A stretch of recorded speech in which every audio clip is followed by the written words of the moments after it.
Hello, everyone. I don't know if you can hear me.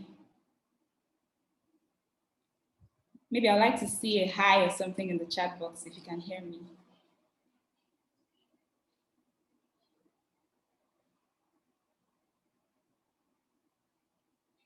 All right, great. Thank you. So, welcome to DevConnect Berlin, and thank you for being here today. My name is Sampson, and I'm a Decagon trained software engineer and a technical product manager at Indeed via Decagon. At Decagon, we recruit, train, and help ambitious companies around the world scale up their engineering capacity by providing them with top-notch software engineering talent from around Africa. So let's take a look at these few video clips on how we do this before we get started. Sorry.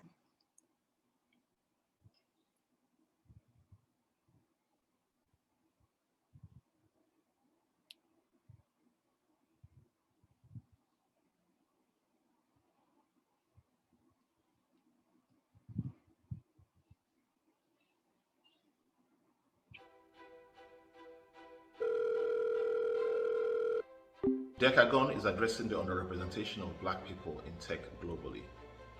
We have started in Nigeria, which has youth unemployment of more than 50%.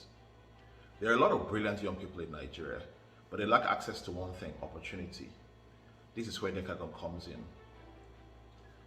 We find the most brilliant young people and help them launch careers as software engineers. So far, 80,000 people have applied, and we've accepted the top 0.5%, about 400. These 400 Decadevs, as we call them, go through a 6-month in-residence rigorous software engineering program.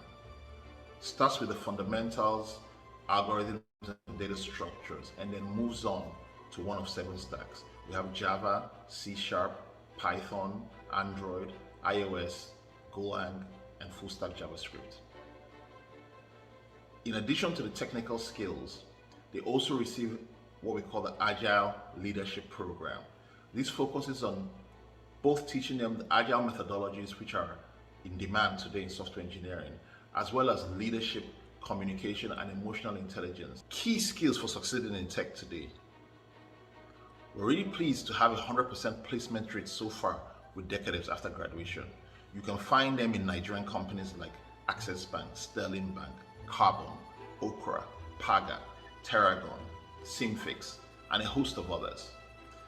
And with our international partners like Varuna in Austin, Tribal in Atlanta, Return Queen in New York, and many other companies in America and Europe host Decadevs currently. I think I'll let you hear from a few Decadevs. Programmers look like magicians, and I felt they were doing something really, really cool. They were like superheroes, and so I wanted a piece of that. I just finished NYSC, and I was looking for the next thing to do. My dad told me about Decagon, and I was lucky enough to hear about it on the very last day of application. And so as soon as I saw the opportunity where I would be coached, I would have like minds around me, it was an opportunity I did not want to miss. I was a teacher, and I was also a web developer. I was teaching kids introduction to programming. From my first day at Decagon, I saw that a really interesting idea. What they did is they basically took out a lot of the distractions that come with trying to learn in Nigeria. The program has really been intense, and the benefit of that is you see yourself grow at a very lightning speed. You just come here, you sleep, you wake up, and you do code. I've learned a lot about how to solve problems. No matter how complex that problem is. If I had tried to go through this path on my own, in 2 years, I don't think I'll be where I am right now. I really enjoyed my time here. I learned a lot in 4 short months. One thing I really love about Decagon, is mostly like the people that I've met here. I have great friends here, so that's one thing I enjoy the most. I just have that feeling that I have this family now, right? And for the rest of my life, we'll have them, we'll have each other. One other thing I'd like to say is, don't think that you don't know software development. Looking at my journey through Decagon and what I've learned, I realized the fact that even though you can learn these things on your own, Decagon provides you with a structure that will help you, like, you cover a lot of grounds very fast. I have learned so much in such a short time. I've learned even more than just programming. I've learned to be a better person. Like, I've learned to know the better version of myself. Don't be scared. The people that came here as doctors, medical doctors, and now they are very good developers. My name is Uche Okeke, and I'm an iOS developer. I'm really grateful to Decagon for this wonderful opportunity that they've given to me. I'm more comfortable having conversations with people, and I'll say I'm an all-round better person. Hi, I'm Obi Emmanuel. I'm an iOS developer at Decagon iOS Stack. I build apps that solve mankind problems. My name is Paul Ndibe, and I'm an Android developer here at Decagon. My name is Boyewa Additional. I'm a software engineer here at Decagon. I'm in the iOS stack, and I've been here for about 4 months. As you're moving along in your software engineering career, I do think if you can, Decagon is a really good place to come to. Thanks for watching. Next, I would like us to see is about the Decagon facility and the Decagon program as well.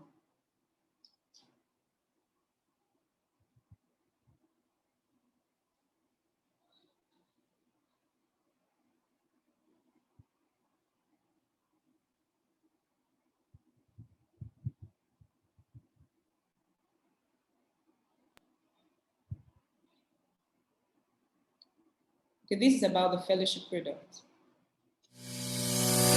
Thinking of tapping into this talent pool? Then the Decagon Fellowship Program is where you should start. The Decagon Fellowship Program provides an opportunity for local and international companies to hire well-trained software engineers, the top 0.5% of software developer talent, and enjoy a 2-year commitment phase. The Decagon Fellowship Program allows companies to get access to Decagon's world-class talent for a 2-year commitment. Many companies are most excited about the program for 2 reasons. 1, it saves them time and effort on finding high-quality talent. 2, they get a stable and reliable pipeline of talent, thereby avoiding unplanned exits. You can participate in the Decagon Fellowship Program in 3 steps. 1, the first is to go through the agreement contract and make clear your requirements. 2, the second step is the 3-month onboarding stage where the Deca devs can come and get exposed to your environment at no cost to your company. 3,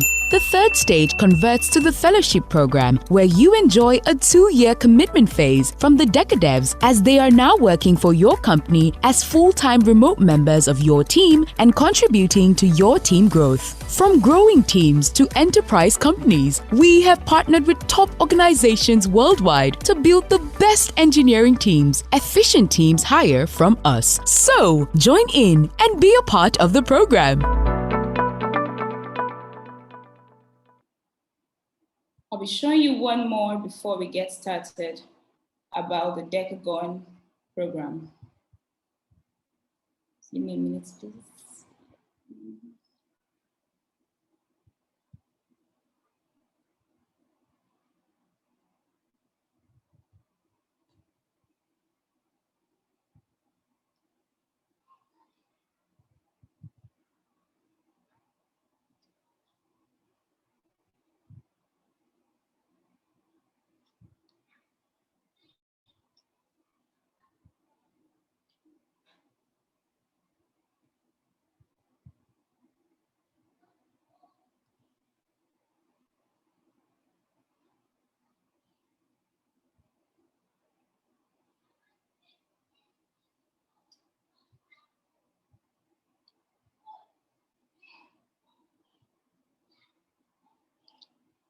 Sorry, just give me an extra minute.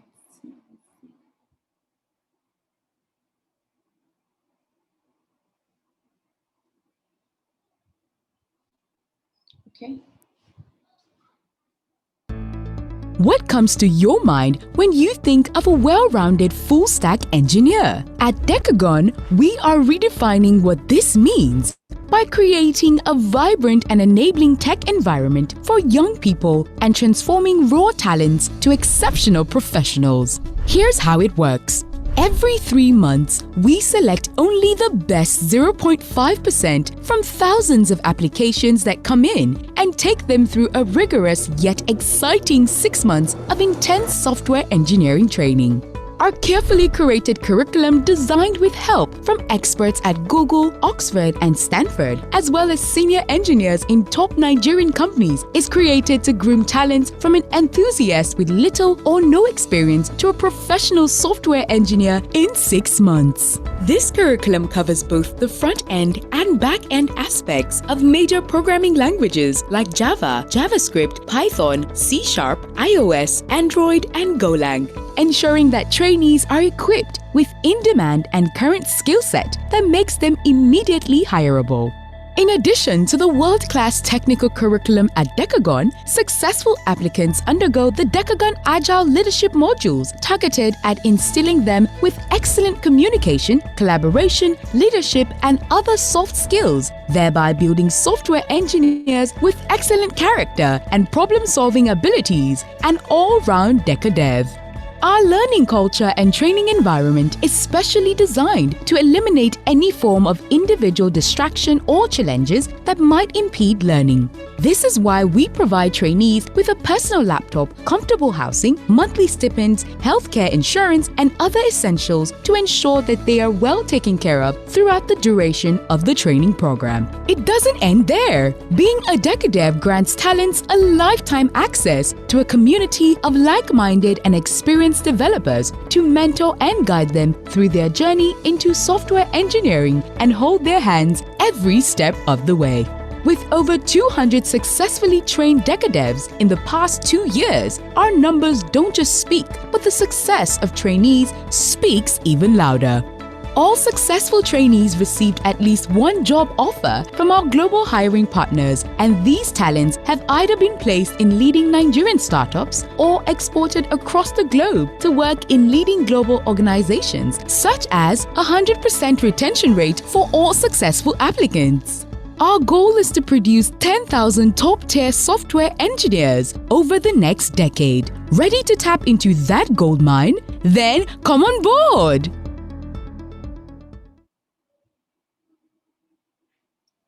Thank you very much for watching. In case you're just joining us, you're welcome. With me here are two internationally renowned speakers, Yenny and Richard. These two speakers will be engaging us in a roundtable discussion on the topic, diversity catalyzes disruption and is more likely to lead to financial returns. So, how can Berlin go faster with diversity? I'll let them do a brief introduction of themselves. Yenny, maybe you go first.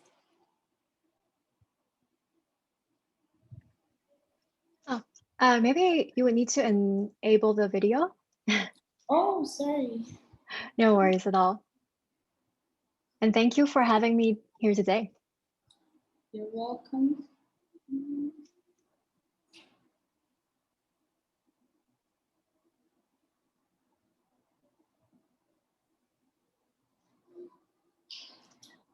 Okay, can you try to turn it on? All right. All right. Awesome. Yeah, let's start with a self-introduction. So nice to meet you all, and thank you for the really nice introduction, Lissy. So my name is Yenny Cheung, and I'm currently an engineering manager at Rasa. What we do is we do conversational AI, so building the standard infrastructure for people to build virtual assistants, both text and voice on our platform. So for me, diversity and inclusion is definitely a topic that is really close to my heart. Previously, when I was working at Yelp, I was also leading an employee resource group in Hamburg. So that's the Awesome Women in Engineering group. So I believe that diversity is an effort that is needed from bottom up and also like from a top down approach to make sure everybody's aligned, and it can definitely yield a lot of great returns, and not just in terms of financial, right? But it's just the right thing to do to incorporate people from different cultures, different backgrounds to be together. So, and at the same time, like in this case, there's more creativity and you can solve more innovative business problems, which is exactly what is needed because we're in a very fast-moving, startup and like tech ecosystem where we're solving problems that are unprecedented. Yeah, so really happy to be here and discussing that with all of you today. Thank you so much, Yenny. Nice to meet you. Over to you, Richard.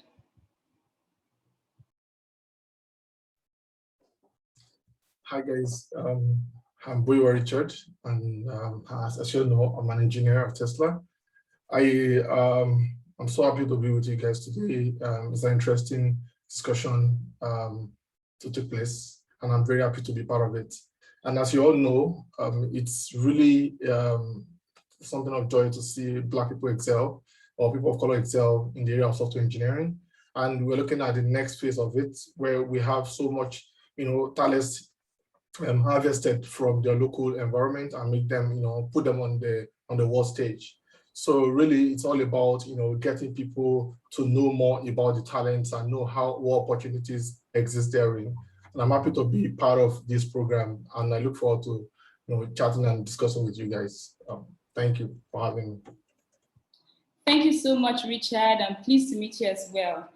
Again, I am Sampson, a Decagon trained software engineer and product manager at Decagon via Indeed.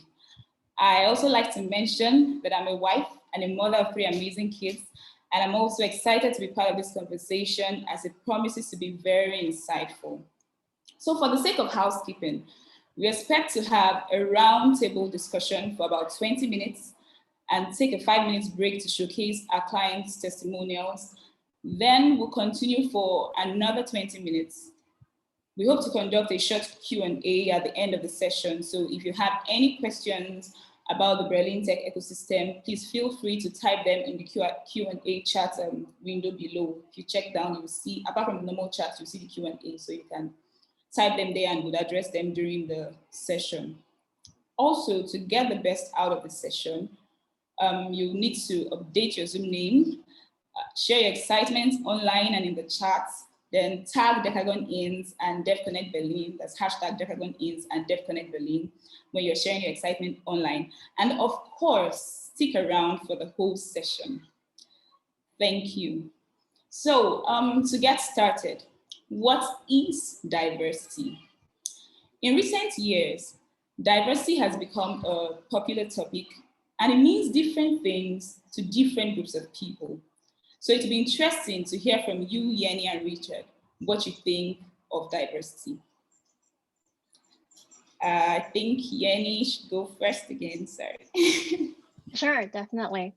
Yeah, as I briefly mentioned, I think diversity to me is bringing people from different cultures, from different backgrounds and genders together to tackle, a diverse set of business challenges that we face as a company and as an industry.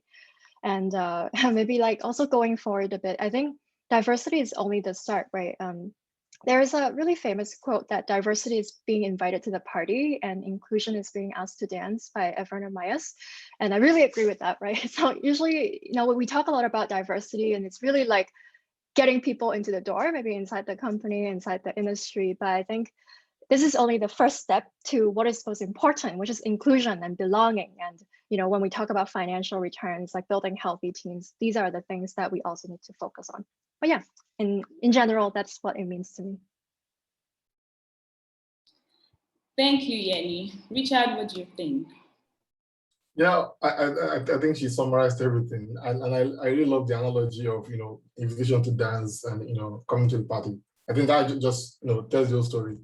So for me also, I mean, it means actually looking away from differences in terms of your geographical difference, your gender difference, or whatever poses difference to a set of human or people, and then just ensure that everyone has a quota to contribute, no matter how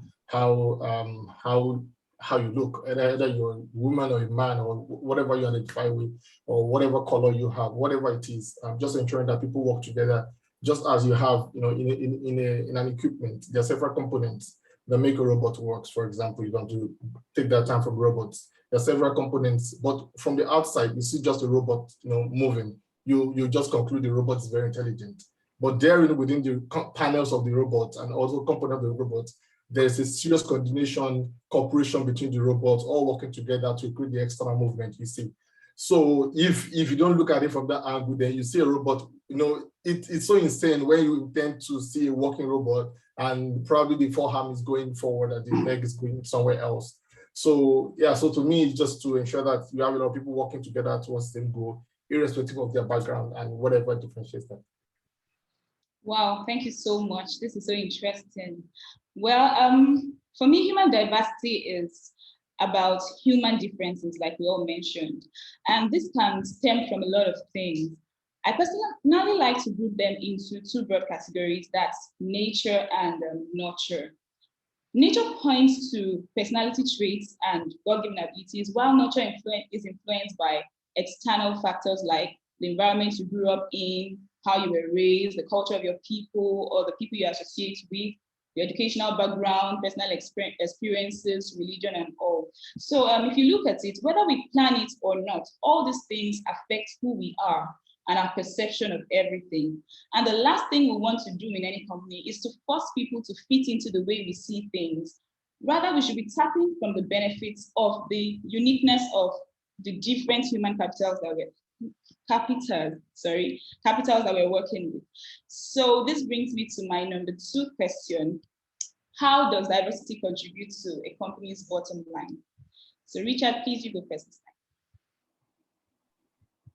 Okay, all right. So again, I'll just pull up an analogy. So if you're going to cook a pot of soup, right, you need several ingredients, right? You need several ingredients. Sometimes it even takes from other cultures, right? You have some pepper, all of those stuff. Now, if you take out all of those things and you just have like oil, right, or just put water there, then it's just going to be. I'm very sure you know what that would be like. So basically, diversity brings a lot of colorful experience, improved performance, improved taste. There's serious, the thinking process entirely will be a different thing. Because I gave an example to some other group I was speaking with. There was a campaign, and then people were kind of stuck, and there was no lighter to actually start a campfire, and nobody had a clue because there weren't lighters around. And a guy who happened to come from a village and just took a couple of stones and started striking them. At the end of the day, started and they made a fire, and the campfire started, and everyone started dancing, and it was fun. Now, if you look at it from that angle, that guy brought in this experience from whatever background he came from, and then created the excitement that everyone enjoyed. Now, if you take that guy out of that equation, imagine there was a reason they had to remove that guy from that. Then that campground would have been like a Carol night, or something not so not so colorful as it eventually turned out. So to me, bringing all different people together, and then pushing them to achieve a common goal, I think creates a huge, it's interesting. And I don't emphasize the sweetness of soup that has several ingredients, all working together. So and as much as you have the ingredients coming in, you must have them in the right proportion. There are several things that come together, and that's where it comes into when you bring all these talents together. How do you make sure that when they are working within the company, they all work together, synergize as a team? Don't just they just see themselves as competitors and just, okay, you are this and this. You can bring all of them together, right? But for them to work together is a different ballgame entirely. So I think these whole discussions should take care of the whole value chain, the inflow, and the process in which they finally fit into. So yeah, that's. Thank you. Amazing. This topic of diversity is actually a very rich concept. Yenny, what do you have to say? Yeah, I'm still thinking about the soup analogy, and I'm just having that in my head. I love it, right? I also agree, right? Like, I think building a team is such a dynamic thing. Like, I love the analogy you used, Richard, about like how colorful it is to like bring in people. And whenever you bring in someone like with a different background, you're adding to the team. And every time the team, with one person adding in or one person leaving, it becomes like a different team. So like, I definitely agree that when you have people from different backgrounds, different genders, coming together, it's a magical experience, right? Like, this is how you build a strong team. This is how you build a creative team. And I think we can also tie it to more business results, right? Since this is the topic that we talk about today. And so I have a story to share. So in the beginning of Airbnb's times, it like Airbnb is like you match the host with like someone who wants to stay in an apartment. So in the beginning, like they didn't realize that actually people of color get discriminated against, right? If they are trying to look for an apartment to stay in, usually the rejection rate is much higher. So a diverse team in this case can, identify these issues early, since they are also the users of the product, to notify that, okay, maybe we can do something different so that we can get over these stereotypes or challenges that we see in the real world. So after they figure out this issue, like thinking more on this standpoint, then they actually added a feature that lets the host rate the person who is staying in the apartment, right? And then you can build up a reputation. But then when you start off with a diverse team, then you can notice these things faster. You can, test your product, and then you can, relate to your users a lot better, right? Because most of the products out there, you don't just serve, the non-white people, or, just for a certain category of people, not just a niche category of people. You want to serve the entire world. You want to serve people from a different culture, different genders, different backgrounds. And so your employee base should also represent that, so that you understand how people use your product, and they will have the right ideas and creativity to bring in these solutions to the company.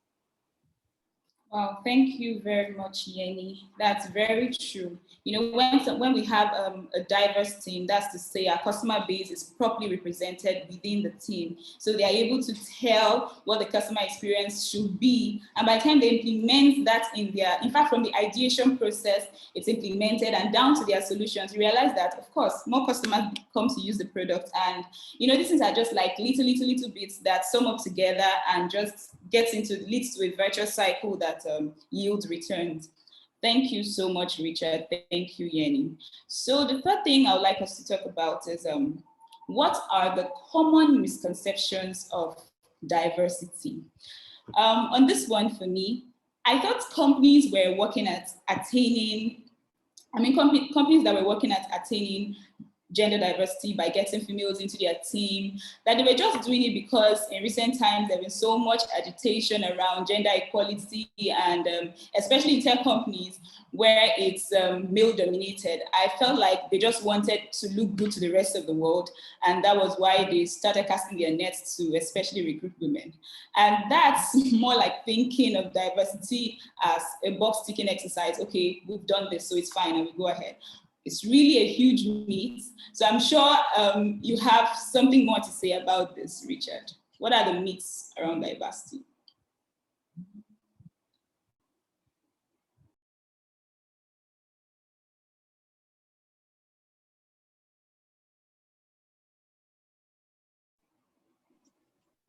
Richard, you're muted. Yeah. Oh, okay. Sorry. There was an audio on my computer that I picked up. I jacked my headphone, so I couldn't hear anything. So, yeah. So I think for me, it's you already mentioned it. Like it's not just a box ticking exercise. So in some areas, like just to take out the biases, like people want to just have females on their team, and then they just hire people who probably won't contribute so much to the team, right? So it's actually more than that.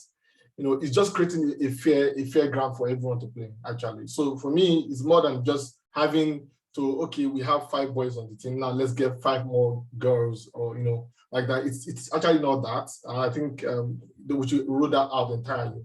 It's just basically creating equal opportunity for everyone. So irrespective of your background or wherever you're coming from, create a very flat platform and surface for everyone to ride on, and let them compete and outshine each other based on the competition set before them, but never for the reasons of trying to balance things up, bringing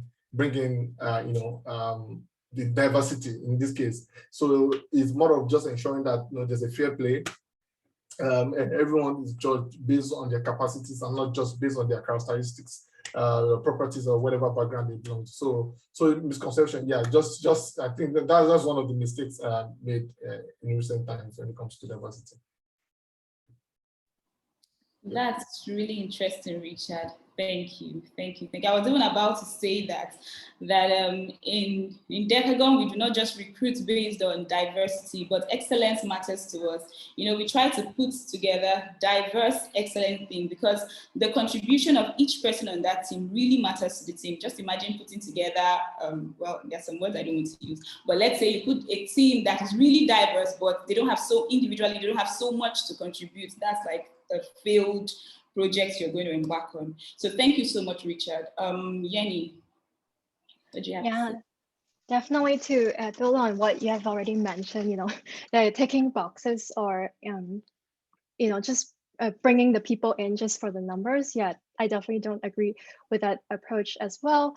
I think one misconception to build on that, right, is that people always think that diversity is like lowering the bar.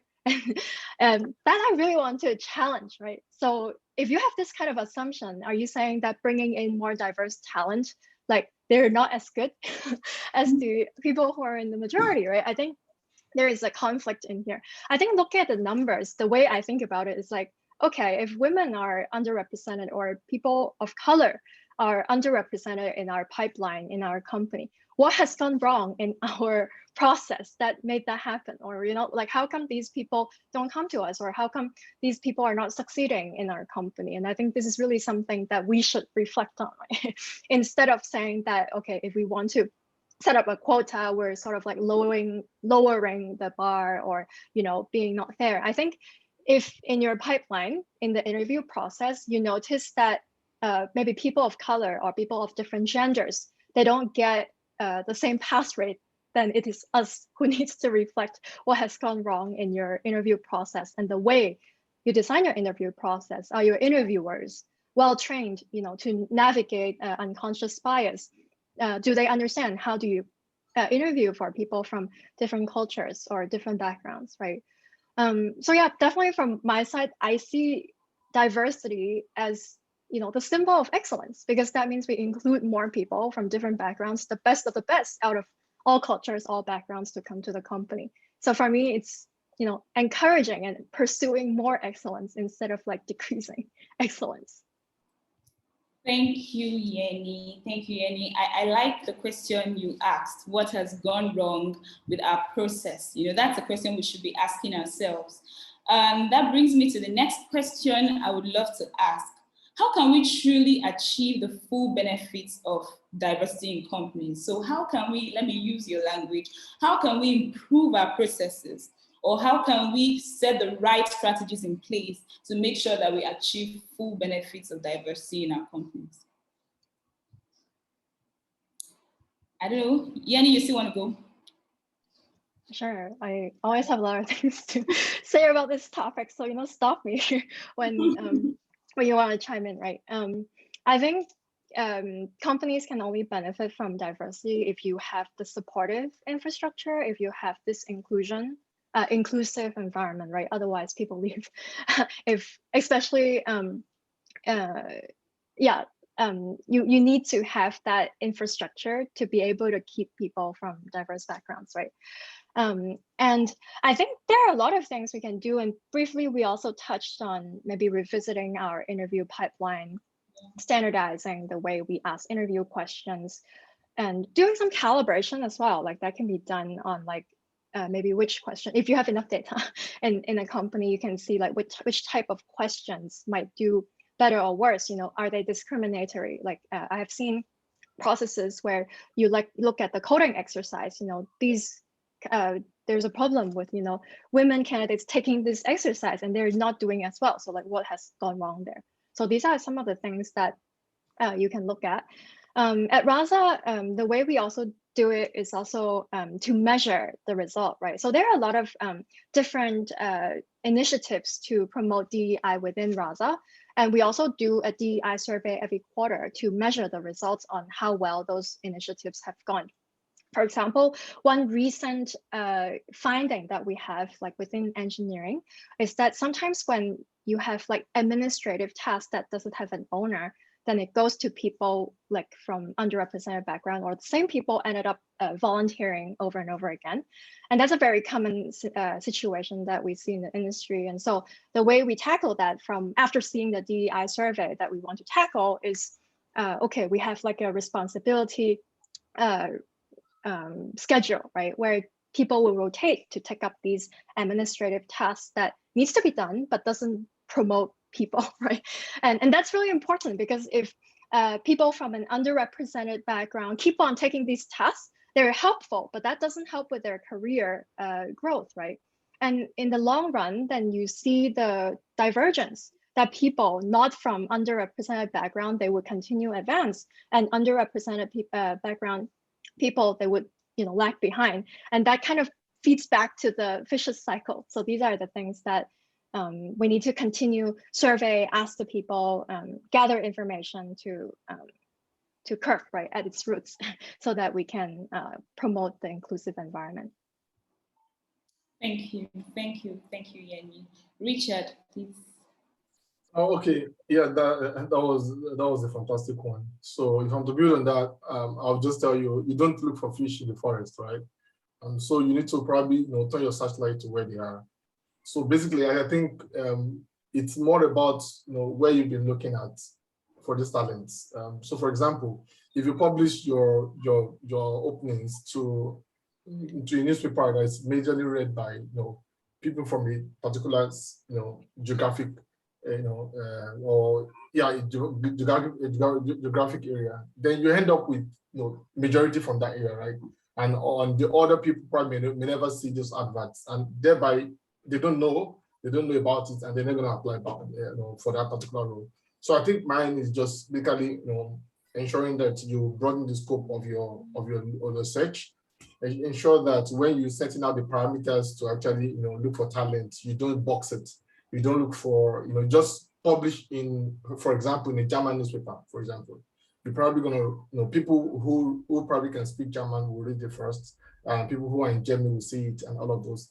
But you have to just make sure that the parameters are set properly, so you can actually catch as many as you can. There are several imbalances existing out there, even out of your scope. Like there's some things you can't influence based on either your business model or how far you can influence things. But if you also look in the right direction, you probably will see different colors, different people, different variations. So that's why I said you don't look for fish in the forest. You have to expand your parameters such as you should, and I think that will actually kind of solve all the issues. Coupled with what she mentioned, I think that's how to deal with it when you get in. So there are two ways to look at it. I mean, it's a different thing to bring them in. It's another thing for them to feel like, okay, well, I think I'm here now. I need to just keep my cool and not just participate in things because they're underrepresented. So it's more of trying to ensure that you push out survey to them, get their feedback, know what areas you need to improve on to include them in things you do, in the company activities and the likes. So some people, because they are underrepresented, they feel a bit they are not always upfront. They just keep to themselves, and then they become invisible in the company, and that defeats the purpose of whatever diversity you are brought in. It defeats it, because you will brought in a diverse person and the person is not visible, it's not even making impact. But naturally, that person could have made more impact if the process or the scheme created internally would help such a person. So there are two ways to look at it. Starting from where you're looking for your talents, where do you look at? Are you just focusing on just the waters, or are you also looking at the waters, looking at space, looking at the forest and the likes, just to capture as many as possible? So that's just all I have to that. Yeah. I really love the kind of analogies I'm hearing. Thank you so much. Getting this thing to work, we have to look at recruitment, we have to look at retention, and then the policies within the company, of course. I think this is a good place for us to just talk a little bit, Yenny, I don't know if you mind, a little bit about inclusion. I love what you said. Diversity is like being invited to a party, then inclusion is like getting the people to dance. So please tell us a little more about that.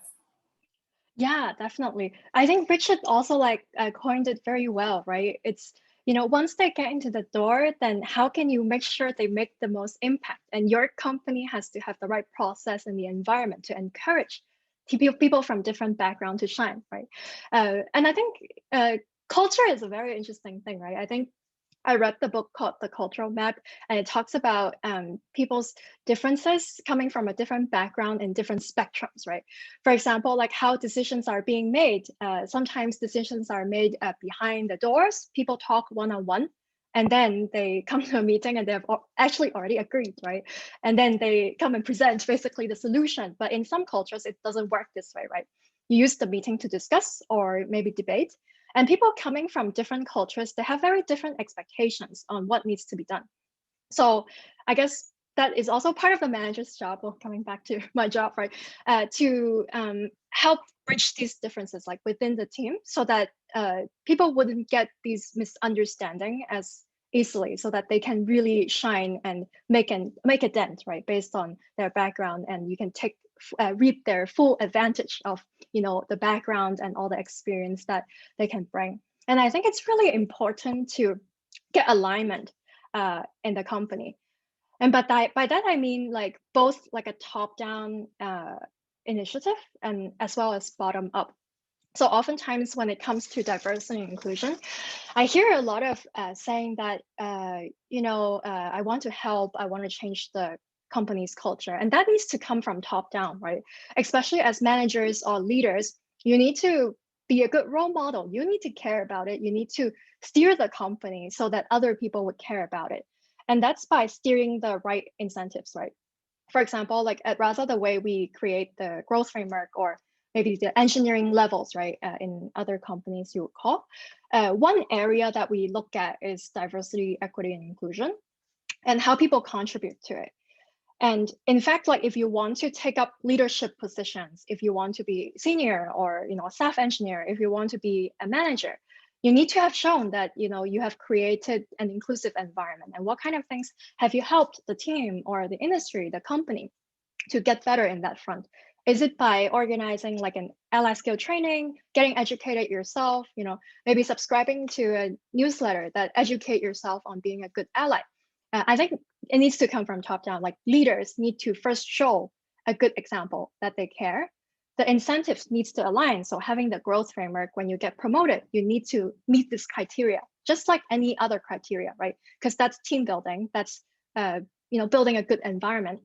And that's as critical as maybe technical skills, right? Maybe you see that more as like a core skill. To me, like creating a good team environment, playing well with others, that's also a core skill. So I think, yeah, it's really that alignment that you need to create in the company to create a culture of inclusion. Thank you so much. It also tells us that we should have a diverse leadership team. Like even in the leadership, there should be a lot of diversity. I almost got carried away. I mentioned that we're going to be having a 5-minute break. And the discussion became so interesting that I forgot about the break. So please, let's just go on that break and see the testimonials from our clients. We'll come back and continue our discussion. Thank you.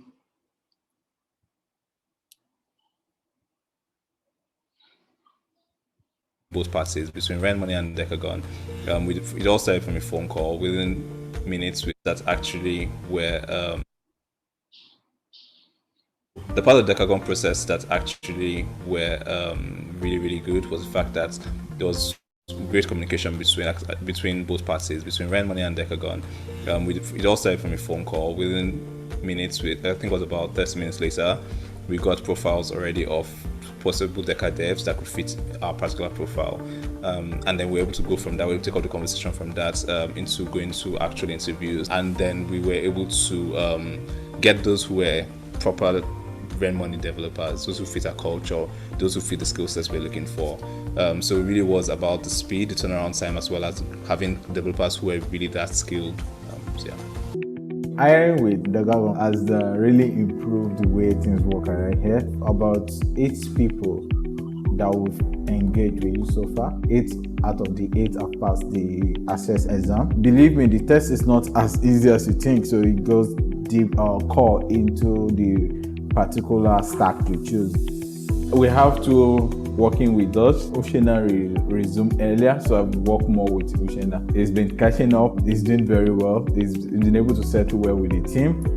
Going forward, we're leaning towards working to establish more connection with Decagon and increasing the number of clients we have from here. Chidiogo has really helped us to support us with front-end design and implementation, has been really strong and has really adjusted to the startup environment and the fast pace that we move at.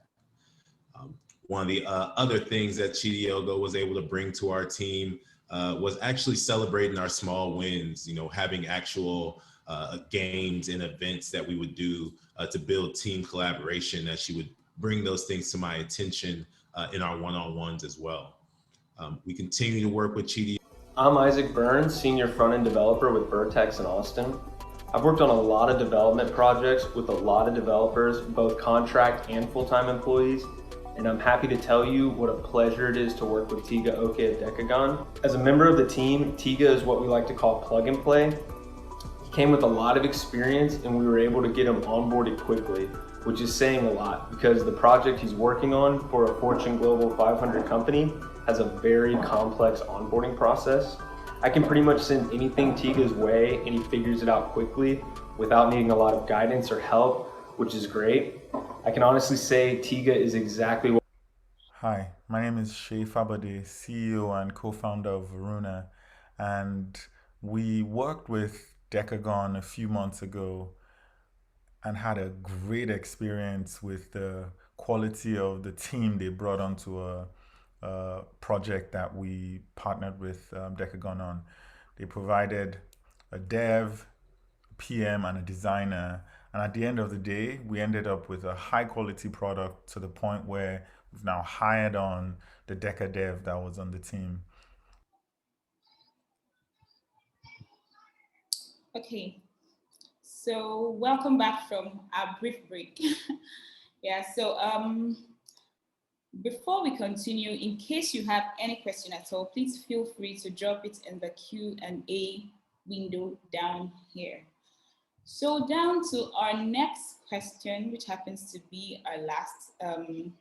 What are the current blockers to achieving a diverse workforce in the Berlin tech ecosystem? How can we break down those blockers so that the Berlin tech ecosystem can go faster? Please, before you answer this question, I'd like you to just give us a brief background of you being in Berlin. Thank you. Richard, you want to go? Okay, all right. So for me, it's been a wonderful experience so far, being in Berlin. And also, coming to Berlin has given me the opportunities to meet people, to work on more complex systems, and even to excel beyond my expectations. Things I never knew I could do. Now, getting here, discover that it's just it's been there all the while. So coming to Berlin helped me bring out all those things. And it wasn't easy coming down here also based on several restrictions, whatever. It was not just so easy getting down, but at the end of the day, it was it. And I think if I'm to choose a country to go to again, I think I'll choose Germany because it's been very rewarding coming to Berlin and to Germany. So yeah, it's been very interesting, wonderful environment. I have my kids doing well, interesting family. It's just fun. I think contrary to every other place I've been, I think I really love it here in Germany. Yeah. Great. Okay, Yenny. Sure, I can go. Disclaimer, I'm actually not living in Berlin. So I'm actually calling from Hamburg. However, no, I'm thinking about it. Convince me. I've been in Hamburg for a couple of years though, and the company I'm working at, Rasa, that is in Berlin. Because we're remote first, so we can work from anywhere. However, I feel still very tied to the Berlin tech scene, especially during COVID, because everything happens online. So it kind of gets blended into the whole ecosystem. And I'm calling into meetups, for example, Catalyses Berlin, that's like an organization that I really like and respect. So far, I really like the initiatives that's happening in the tech scene and how supportive the environment is. So yeah, good experience. I think the biggest challenge is probably German, but that applies more to Hamburg than Berlin, I guess. All right, great. Really sounds good. So what do you think are the current blockers to achieving a diverse workforce in the Berlin tech ecosystem? Yenny? Sure. That might be slightly controversial, but I'll share my opinion nonetheless. I think everybody agrees that diversity is good. Diversity is something we should pursue, but I don't know how many companies actually put that as the first few goals, right? To really put that as a company top level goal. And because it's not something that gets done by magic, it's a lot of hard work. And for example, as Richard mentioned, your fish in the forest analogy, right? I mean, you to get diverse talents in the door, like you need to do more sourcing. Maybe you need to hire like another sourcing team to look for the people from different backgrounds. And that might mean trade-offs in your hiring goals and like how fast you can hire. It's more resources. And reviewing your company policies, your interviews, your compensation, the way you promote people, training managers, training everyone in the company. It doesn't happen by magic, right? It really takes a lot of commitment and an alignment that goes through the whole company to make that work. And if the company is not putting that as a top level goal, then it might get traded off, right, on another business objective. So I'm happy to see, at Rasa, like we really treat that as a top level goal. And for example, when we discuss OKR, then it's always one of the objectives that we'll look at as a company. Thank you, Yenny. I think it's just the human nature. We prefer to hold on to what we know and what we understand, than to get to lose something trying to explore something new. All right, thank you. Richard, what do you think? Okay, so I think Yenny already knocked the point. So it starts from the inside, from what business is. No matter how good you are, eventually everything boils down to how much money you make. It's business, right? First. So I think we shouldn't look away from that. And then most of the decisions that are made, the question is how much consideration have you put on diversity, right? So from your budget, from your hiring budget to your relocation packages. I mean, when I mean relocation package, you're bringing someone from far East Africa, or there are several costs to incur. And then, unlike when you're bringing someone from Berlin just next door, it's a different case entirely. And then, being able to let go and just provision some funds for such a relocation exercise sometimes may not go well with management. So it starts from the inside the company. And then also away from that, thank God for the enlightenment going on. People now understand that there is more to human beings than what they have within their environment. Thank God to the internet, where you can see people I can sit here and see people in Asia. I know there are people in Asia and they are human beings like me. And there are people in East Africa. Now it's a global village, like everything's open. So it's helping the acceptance, because it's one thing for you to bring in people to your team. It's another thing for your team members to actually accept such person. We are social beings. There's a way we behave if we don't want to accept something. Yeah, company policy says, diversity.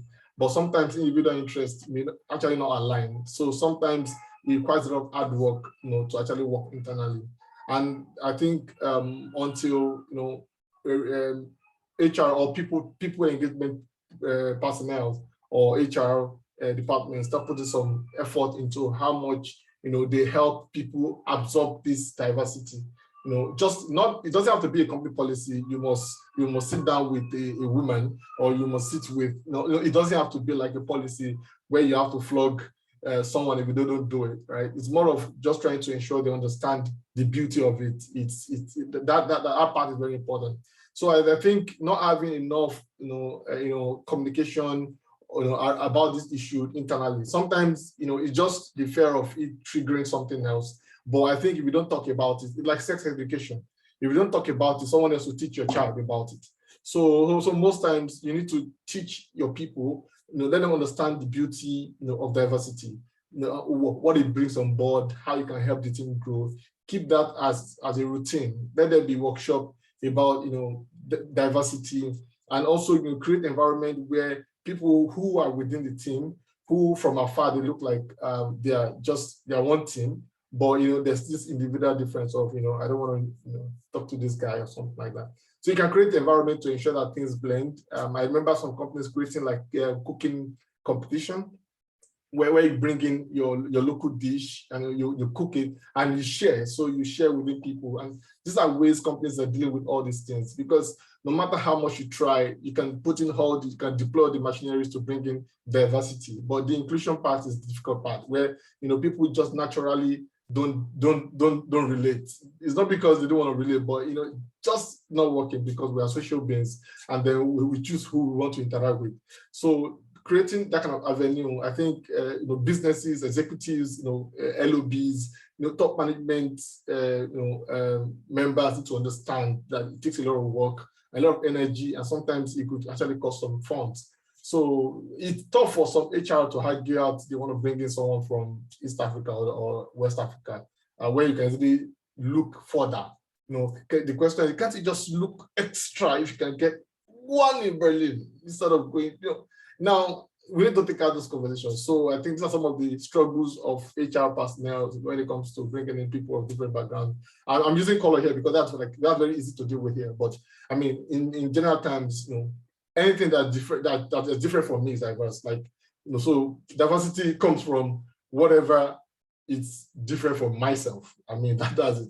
So yeah, so I think that's some of the blockers and challenges, no matter how HR personnel try, there are other factors in the company. So it's all across the company, from the team members who are going to be working with this guy, from the HR guys who are going to go out to go look for these guys and even manage them. And from management, who will make the funds available to relocate these guys if they have to, or even do some other, off office exercise that will kind of, bring in all this collaboration and just, collapse the gap between these people. So yeah, so these are the points I think have not been discussed enough in the tech industry. Thank you so much, Richard. I hadn't actually thought about it, that it can be expensive to put together a diverse team. From your conversation, I could see that, yeah, it can really be expensive, especially when you're putting into the plan relocation. Thank you so much. And then the importance of getting people to understand the beauty of diversity so that they can easily accept it. One thing I would like to experience is to be part of a team bonding that they are cooking different foods and we'll have to eat foods from, from different people. All right, thank you so much. We have one question from Yenny. It says, how has COVID helped with diverse hiring? Anyone wants to go? I'm happy to give this a shot. Yeah. I think for a lot of companies, then it opened up more responsibility, more opportunities for remote working, right? For example, at Rasa now, we're remote first. So instead of just recruiting from Berlin, then you can also recruit from a bigger geographical area. For example, people like me who live in Hamburg or elsewhere. So definitely expanding the pool of candidates we can look at, right? And at the same time, when you have remote first policies, then that is also easier and gives more flexibility for caretakers. So again, like you open up more possibilities there. So instead of physical office as the place you work, then it becomes a hub that you can come together when you want to. Yeah, I can see COVID has added something nice to our work culture. Like I'm currently in Ghana and some of my colleagues are in Nigeria, some are in South Africa and all that. So it's really great. Richard, do you have anything you want to add? Yeah. So I think one of the things COVID brought on board is to cut cost of hiring, the diverse team, because with that you don't have to really bug yourself about some of these things I mentioned earlier. I work in Berlin, my team is in the US, and yeah, I think as much as we have video conferencing systems, the gap, I think we've outgrown the issue we had in the past, where you always want to be seated very close to a team member to fix problems. So these days it's not a problem anymore. So I think evolution helped man, because we're able to quickly adjust to COVID, and then we created opportunities from that. So to me, it's an opportunity for people who have not explored the space of diversity to actually do that now, because it's a lot cheaper. for those who did it earlier, they probably spent a lot of money trying to bring in people from different cultures, different backgrounds, and different continents. But this time, it doesn't cost you anything. It probably just needs to send your contract via email and XYZ, and you're up and running. So it's an opportunity for people to actually buy into the diverse culture, and then let's make this tech world a better place and a beautiful place, as colorful as it is already. Yeah, and even go global business-wise.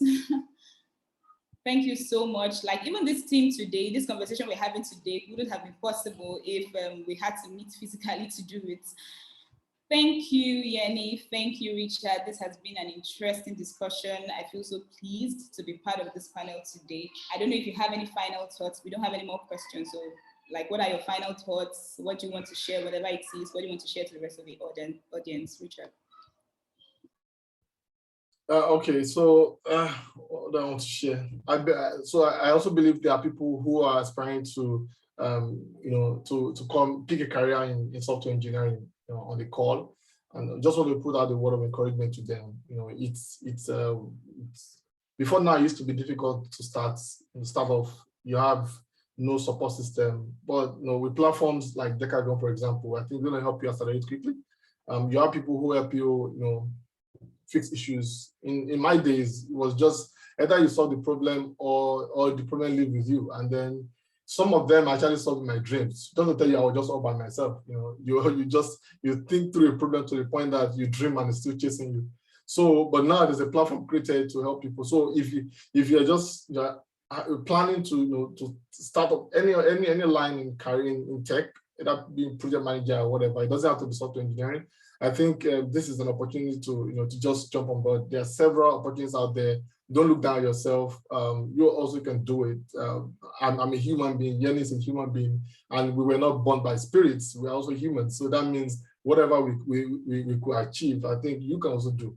So I will also advise you to just look beyond your background and look beyond your limitations and explore and just try to do with whatever you have and just excel.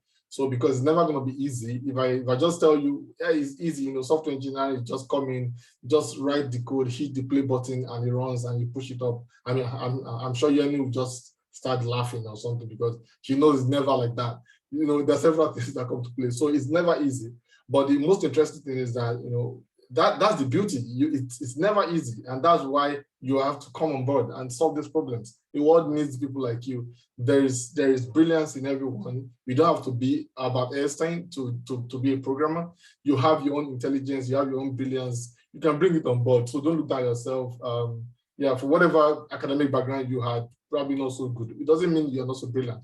It just means that you're configured to work in a different way. And if you explore engineering, probably software engineering or other career in tech, you probably will do well. So please don't look down on yourself, irrespective of your academic background or geographic background or whatever. The most important thing of all the things we've said today is that there has to be some inclusion, bring diversity. But unfortunately, no matter how much you say on this call, if the candidates themselves are not working towards that, then the companies will sweat a lot. They will make all this infrastructure available. Hiring team will go all out to look for teams, to look for diverse team, and trust me, there will be none if you don't join. So that's why all people from all cultures or whatever you think you are, just try, just venture. There's always a place for everyone in tech. I think that's what I will leave the team with. I think that's just all from me on this call. I don't know what to say again. Thank you.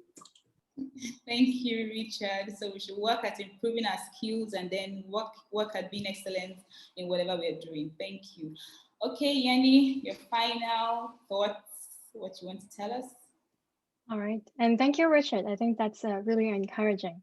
Also want to double down on that. I think the struggle is real, right? I mean, our job as a software engineer is to solve problems. So problems don't stop.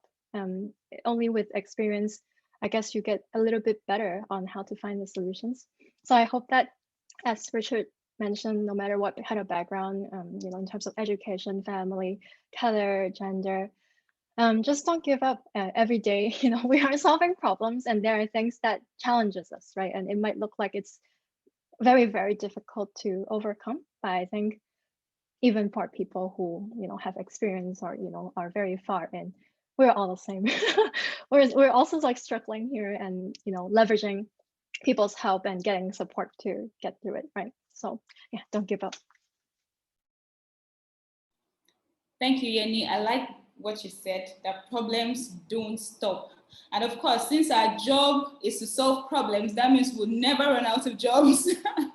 Thank you. Okay, so well, thank you so much, Yenny and Richard again, and every other person on this webinar. I'm so delighted that I'm here today as well and that I joined this webinar. That's all we've got for you here today. Thank you for joining us. Please feel free to connect to Decagon via social media channels. We have LinkedIn, we have Facebook, we have Twitter, we have Instagram, and then even our panelists today, you can also connect with them, yeah, on LinkedIn. So enjoy the rest of your day. Thank you. Thank you for organizing. All right.